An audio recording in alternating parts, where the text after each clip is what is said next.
بسم اللہ الرحمن الرحیم۔ ملک الموت کا افسوس اور شداد کی جنت۔ کہتے ہیں کہ ملک الموت نے بارگاہ رب العزت میں عرض کی، اے مولا کریم، میں نے کروڑوں لوگوں کی جانیں قبض کی ہیں، مگر 2 جانیں ایسی ہیں جنہیں قبض کرتے وقت مجھے بہت ہی بڑا صدمہ اور افسوس ہوا ہے۔ میں نے تیرے حکم کی تعمیل ضرور کی، مگر نہایت ہی دکھ ساتھ، اور وہ 2، ایک ماں اور ایک بیٹا تھا۔ واقعہ کچھ اس طرح سے ہے کہ ایک جہاز غرق ہو گیا تھا اور ایک عورت اپنے شیر خوار بچے کے ساتھ ایک تختے کا سہارا لینے میں کامیاب ہو گئی۔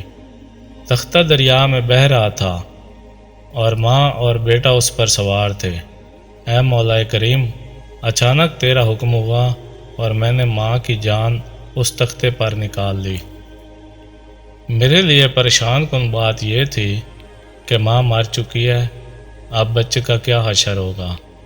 بچہ ایک ٹوٹے ہوئے تختے پر سوار ہے اور تختہ ہر آنے والی لہروں سے ٹکرا رہا ہے، جو کسی وقت بھی کسی تیز لہر کی ضد میں آ کر الٹ سکتا ہے۔ بچے کے لیے نہ خوراک کا انتظام ہے، نہ کسی نگران کا بندوبست ہے۔ دریا کے کنارے دھوبی کپڑے دھو رہے تھے، اچانک کسی کی اس بچے پر نظر پڑی تو تختے کو کھینچ کر لائے۔ وہ سب بڑے حیران ہوئے کہ ماں مر چکی ہے، بچہ بے یار و مددگار تختے پر زندہ سلامت موجود ہے۔ وہ لوگ اس بچے کو اپنے سردار کے پاس لے گئے۔ سردار بیچارہ بے اولاد تھا۔ سردار خوبصورت بچہ دیکھ کر اس پر اس کا دل آ گیا اور سردار نے بچے کو اپنی نگرانی میں لے کر اسے بیٹا بنا لیا۔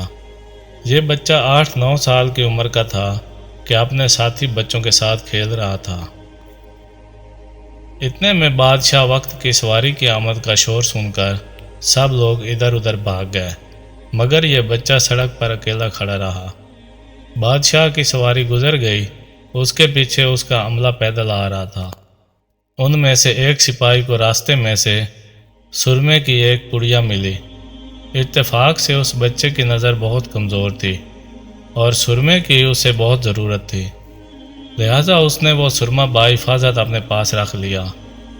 آنکھوں میں لگانے سے پہلے اسے خیال آیا کہ یہ سرما تکلیف نہ پہنچائے، لگانے سے پہلے کسی دوسرے شخص پر آزما لینا چاہیے۔ قریب ہی وہ بچہ کھڑا تھا، اس نے اس بچے پر آزمانا چاہا۔ بچے نے سرما اپنی آنکھوں میں لگا لیا، مگر جو ہی سرما اس نے لگایا، اسے زمین کی تہہ میں موجود چیزیں بھی نظر آنے لگیں۔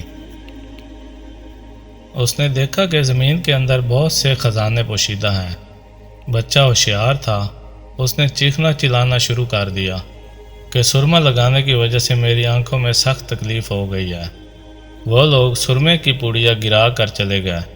بچہ سرمے کی پوڑیا اٹھا کر گھر پہنچا اور خوشی خوشی باپ کو سارا واقعہ سنایا۔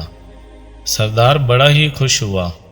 باپ نے کہا، ہمارے پاس آدمی بھی ہیں اور گدھے بھی ہیں، تم سرما لگاؤ، ہم تمہارے ساتھ چلتے ہیں، جہاں کہیں خزانہ پاؤ ہمیں بتاؤ، ہم نکال لیں گے۔ چنانچہ ایسے ہی ہوا۔ بچے کے بتانے پر وہ لوگ خزانہ نکالنے لگ گئے۔ تھوڑے ہی عرصے میں امیر بن گئے۔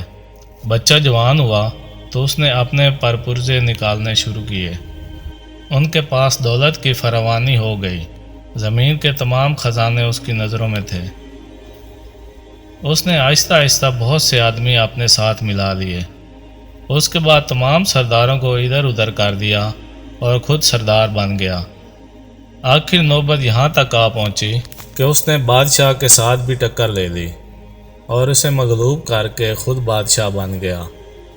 اس بچے کا نام شداد تھا، اور یہ وہی بچہ تھا جس کی ماں تختے پر ہی مر گئی تھی اور یہ اکیلا دریا کی لہروں کے ساتھ بہہ رہا تھا۔ کہتے ہیں کہ جب یہ برسر اقتدار آیا تو اس نے حکم دیا کہ ایک ایسا کمال درجے کا شہر آباد کیا جائے جس کی ایک اینٹ سونے کی ہو اور دوسری چاندی کی ہو۔ اس میں ایک عالی شان باغ ہو جس میں دنیا کی ہر چیز میسر ہو۔ جب وہ شہر ہر لحاظ سے مکمل ہو گیا تو شداد نے ارادہ کیا کہ کہ جا کر اس شہر کا نظارہ کیا جائے۔ چنانچہ وہ شہر کو دیکھنے نکلا۔ ابھی وہ دروازے تک ہی پہنچا تھا کہ ملک الموت کو حکم ہوا اور اس نے وہیں اس کی روح قبض کر لی۔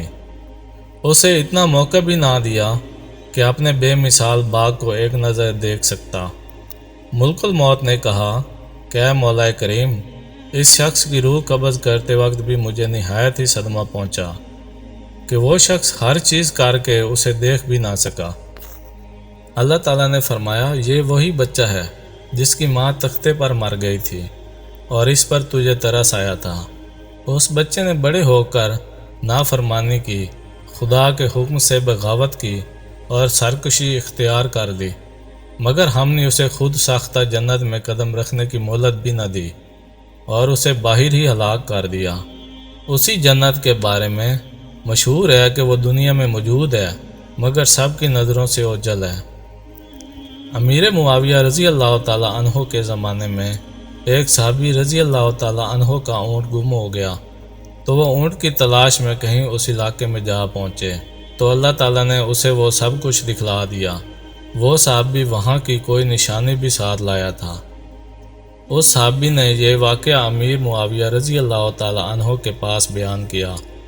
انہوں نے اس جگہ کو کافی تلاش کرایا مگر کسی کو بھی وہ جنت نہ ملی اور اسے اللہ تعالیٰ نے ہمیشہ ہمیشہ کے لیے پوشیدہ کر دیا۔ تو دوستوں، اپنا بہت سارا خیال رکھیے گا۔